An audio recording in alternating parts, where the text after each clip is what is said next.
Selamat datang di channel Miss Mistis. Peringatan, jangan menonton video ini sendirian.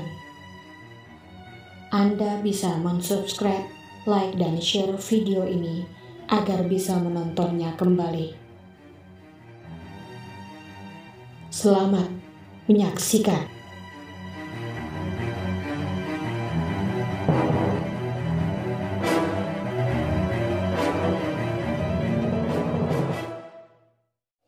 Assalamualaikum warahmatullahi wabarakatuh. Selamat datang kembali di channel Miss Mistis. Senang sekali rasanya bisa mengupload video dengan tampilan yang baru seperti ini. Semoga kita semua selalu diberikan kesehatan dan dilancarkan segala urusan serta rezekinya. Tidak lupa juga Miss ingin mengucapkan terima kasih kepada kalian semua yang sudah mendukung channel ini, karena tanpa kalian semua Miss bukanlah apa-apa. Dan bagi yang baru saja menemukan channel ini, jangan lupa untuk mengklik tombol subscribe, juga bunyikan loncengnya, supaya tidak ketinggalan video berikutnya. Selamat menyaksikan. Cerita ini diambil dari sepasang suami istri dari suku Dayak Meratus yang berangkat ke hutan untuk memanen madu lebah. Mereka adalah Pang Utat dan Indung Lumuh, istrinya. Nah, untuk mengambil madu lebah itu sendiri ada beberapa trik yang harus dilakukan. Contohnya, mereka sengaja memilih berangkat ketika hari sudah senja, agar saat tiba di tempat perburuan hari sudah malam. Malam hari adalah waktu paling ideal untuk mengambil madu lebah, agar terhindar dari sengatan lebah itu sendiri. Malam hari yang dipilih pun adalah pada saat tidak sedang ada cahaya bulan. Semakin gelap malam, maka akan semakin sempurna juga waktu untuk melakukan perburuan memanen madu lebah. Senja itu, Pang Utat berjalan cepat menerobos semak belukar. Tidak ketinggalan juga di belakangnya Indung Lumuh sang istri yang berjalan tidak kalah cepat mengimbangi langkah Pang Utat. Satu lembah pembatas lagi kita akan sampai, kata Pang Utat memberitahu istrinya. Setelah berjalan lagi sekitar 20 menit ke dalam hutan, sampailah mereka pada sebatang pohon kusi yang sangat besar dan tinggi. Pohon kusi memang menjadi tempat favorit bagi kawanan lebah untuk bersarang dan menghasilkan madu. Karena pohonnya besar dan licin serta tinggi, maka pohon kusi ini sangat sulit untuk dipanjat. Namun, beberapa hari sebelumnya, Pang Utat ini sudah mempersiapkan semuanya. Dia telah membuat sebuah sigai di batang pohon kusi tersebut. Sigai ini dibuat dengan cara menancapkan pasak-pasak di sepanjang pohon kusi dari akar tunggang di pangkal bawah pohon hingga ke bagian atas pokok dahan pertama yang bisa digapai. Pasak-pasak tersebut terbuat dari belahan kayu ulin yang salah satu ujungnya diruncingkan. Berukuran lebih besar sedikit dari ibu jari orang dewasa dan panjangnya hampir 1 hasta. Dari pasak sigai pertama di pangkal bawah hingga ke bagian atas pohon, kemudian disambungkan batang-batang bambu hingga bagian atas pasak terakhir. Bambu-bambu tersebut kemudian diikat dengan rotan atau haduk di setiap pasak. Haduk adalah tali yang terbuat dari anyaman serut pohon aren. Nah, sigai itu sendiri dibuat Pang Utat untuk memudahkannya saat memanjat pohon kusi yang ukuran batangnya sangat besar dan tinggi serta licin, sehingga tidak mungkin dinaikinya tanpa persiapan apapun. Pasak-pasak sigai biasanya mampu bertahan hingga bertahun-tahun. Hari sudah malam ketika keduanya menyiapkan seluruh peralatan untuk memanen madu lebah. Pang Utat mulai memanjat pohon kusi dengan berpegangan pada pasak-pasak sigai dan batang bambu, membawa segulungan besar tali haduk yang dikalungkan menyilang di tubuhnya dan satu buah parang yang terselip di pinggang. Sementara di bawah pohon kusi, Indung Lumuh istrinya menyiapkan beberapa buah ember untuk menampung madu lebah. Indung Lumuh sudah hafal, ketika sampai di atas pohon kusi, Pang Utat nantinya akan memintanya untuk mengikatkan sebuah ember untuk mewadahi madu yang sudah diambilnya. Ember yang berisi madu itu akan diulur oleh suaminya dengan tali haduk yang menjuntai ke bawah. Dan saat ember itu sudah sampai di bawah, Indung Lumuh akan menggantikannya dengan ember yang baru lagi untuk kembali ditarik suaminya ke atas dan diisi madu kembali. Demikian seterusnya hingga seluruh madu berhasil dipanen. Malam itu semakin gelap. Setelah menunggu beberapa saat di bawah pohon kusi, Indung Lumuh memperkirakan suaminya sudah sampai di atas pohon kusi dan bersiap untuk memanen madu. Dan benar saja, tidak lama setelah itu terdengar suara pelan suaminya dari atas pohon kusi, memintanya untuk mengikatkan sebuah ember pada tali haduk yang diulurkannya. Tidak lama kemudian, ujung tali haduk itu sudah menggantung tepat di atas kepalanya. Indung Lumuh kemudian meraihnya dan mengikatkannya ke tangkai sebuah ember dengan erat. Secara perlahan, ember tersebut bergerak naik ke atas, ditarik oleh suaminya. Di bawah pohon kusi, Indung Lumuh menunggu uluran ember pertama berisi madu. Setelah menunggu beberapa saat, kembali terdengar suara lemah Pang Utat dari atas pohon kusi, meminta Indung Lumuh untuk menyambut ember berisi madu yang akan diulurkannya. "Sambutlah ember berisi madu ini," terdengar suara serak dari atas pohon. Pada awalnya, Indung Lumuh merasa sedikit heran kenapa suara suaminya jadi sedikit berubah lemah dan terdengar agak parau. Namun ia kemudian memaklumi hal tersebut. Barangkali itu adalah cara suaminya agar suaranya tidak mengganggu kawanan lebah yang madunya sedang ia panen. Indung Lumuh pun sudah bersiap-siap menyambut ember pertama berisi madu yang diturunkan suaminya. Di sela cahaya bulan yang samar, Indung Lumuh melihat sebuah ember yang terulur perlahan digeret dengan tali dari atas pohon kusi. Malam itu begitu gelap sehingga dia tidak bisa melihat madu di dalam ember yang diraihnya. Indung Lumuh segera melepaskan ikatan tali di tangkai ember dan langsung menggantikannya dengan ember yang lain untuk ditarik kembali oleh suaminya ke atas pohon kusi. Keadaan itu terus berulang hingga ember yang diturunkan Pang Utat suaminya sudah berjumlah 7 buah. Sampai sejauh itu, Indung Lumuh belum bisa melihat isi ember karena malam sangat gelap. Mereka sebenarnya sudah menyiapkan sebuah culuk sebagai alat penerangan. Culuk adalah ruas bambu berisi minyak tanah yang diberi sumbu sabut kelapa. Namun Indung Lumuh teringat pesan suaminya agar tidak menyalakannya sebelum ia selesai mengambil madu dan kembali turun ke tanah.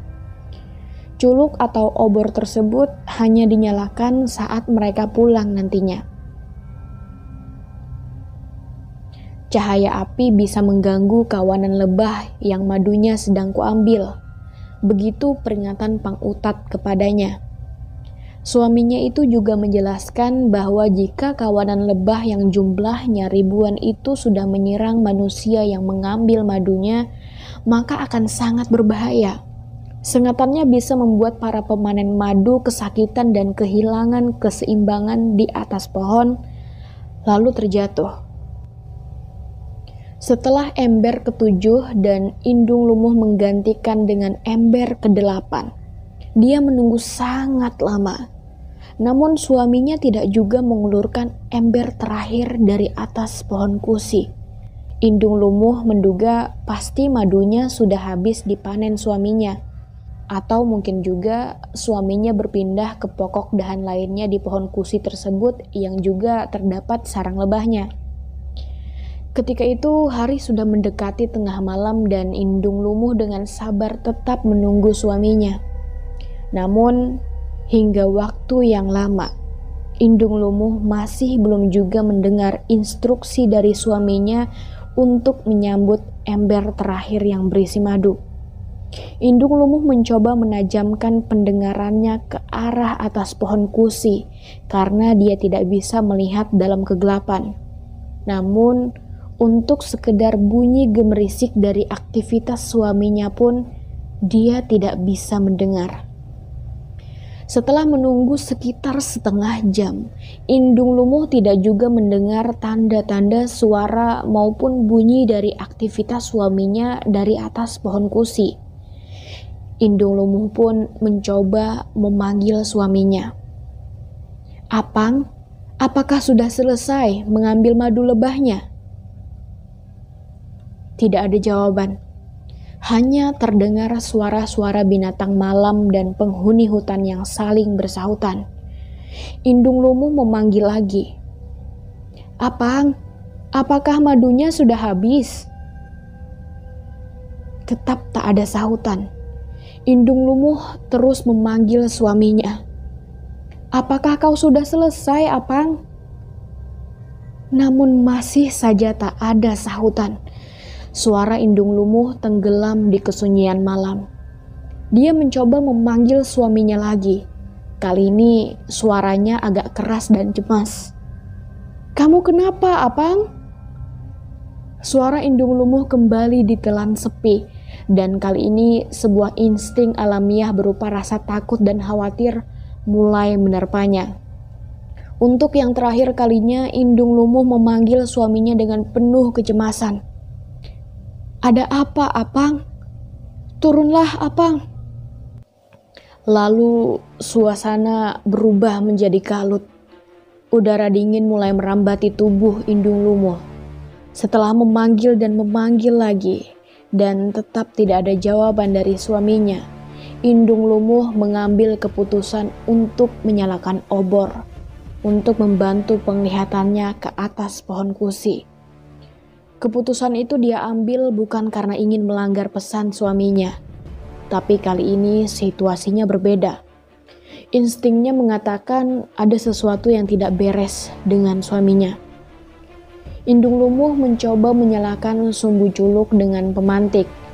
Saat api menyala, beberapa saat kemudian Indung Lumuh akhirnya mulai terbiasa beradu dengan cahaya obor yang menerangi kegelapan. Indung Lumuh mengarahkan cahaya obor ke arah pohon kusi. Dan seketika itu juga, dengan samar-samar, dia melihat sesosok bayangan hitam besar dengan mata yang menyala melompat dari satu dahan kusi ke dahan yang lain. Sambil melompat, sosok itu juga mengeluarkan bunyi auman yang sangat keras dan menyeramkan. Indung Lumuh membeku di tempat. Dia sudah mengenal dan sering mendengar cerita tentang sosok hitam itu. Sosok itu adalah seekor macan harimau, tepatnya macan jadi-jadian. Lalu di manakah Pang Utat suaminya? Mengikuti instingnya, Indung Lumuh kemudian bergerak ke arah yang lain. Dia mencium bau amis darah segar dan ketika cahaya obor itu diarahkannya ke atas ember-ember yang tadi diturunkan suaminya, saat itulah tubuhnya bergetar hebat. Dia melihat semua ember beserta isinya dengan teriakan yang sangat histeris. Ember-ember itu penuh dengan bagian-bagian tubuh manusia yang sudah terpotong-potong dan terkoyak-koyak berkuah darah. Itu adalah tubuh Pang Utat, suaminya. Dengan kekuatannya yang tersisa, Indung Lumuh segera berlari menuju perkampungan terdekat sambil menangis histeris. Malam itu juga warga kampung mengambil ember-ember berisi potongan tubuh Pang Utat. Saat potongan-potongan tubuh itu disatukan kembali untuk keperluan penyelenggaraan jenazah keesokan harinya, tidak ada yang kurang dari anggota tubuh pemanen madu lebah tersebut, kecuali hatinya. Memang sudah dimafhumi oleh seluruh warga kampung di Pegunungan Meratus bahwa seekor macan halimaung jadi-jadian hanya akan mengincar hati manusia yang menjadi korbannya. Hutan tempat terjadinya pemangsaan oleh macan halimaung jadi-jadian itu kini dinamakan warga sekitar dengan Talimbahan Rabit, mengambil nama dari peristiwa naas terpotong-potong dan koyaknya tubuh pangutat si pemanen madu tersebut. Dalam bahasa Dayak Meratus, Talimbahan berarti terlepas atau terpotong, sedang Rabit berarti robek atau koyak. Hutan tersebut terletak di Desa Lumpangi, Kecamatan Loksado, Kabupaten Hulu Sungai Selatan, dan sampai saat ini hutan tersebut masih utuh dan angker. Tidak ada warga kampung yang berani merambahnya untuk dijadikan ladang ataupun sekedar mengambil pohon-pohonnya. Hutan-hutan di pegunungan Meratus memang penuh daya mistis. Setiap mereka yang mendatanginya, apalagi pada malam hari, akan menjadi sebuah perburuan mendebarkan yang sangat berbahaya, sekaligus memberikan pelajaran berharga. Hutan-hutan Meratus memiliki caranya sendiri untuk mendekatkan dirinya dengan manusia. Bahaya demi bahaya yang mengancam, menuntut kepada para pendatang untuk lebih memahami karakter hutan yang mereka rambah. Hutan-hutan Meratus juga memberi pelajaran kepada siapa saja untuk mematuhi norma-norma sosial dan kearifan lokal yang berlaku di sana. Mistis akan kembali lagi di cerita selanjutnya. Jangan lupa untuk tinggalkan jejak dengan mensubscribe, like, dan share video ini. Terima kasih.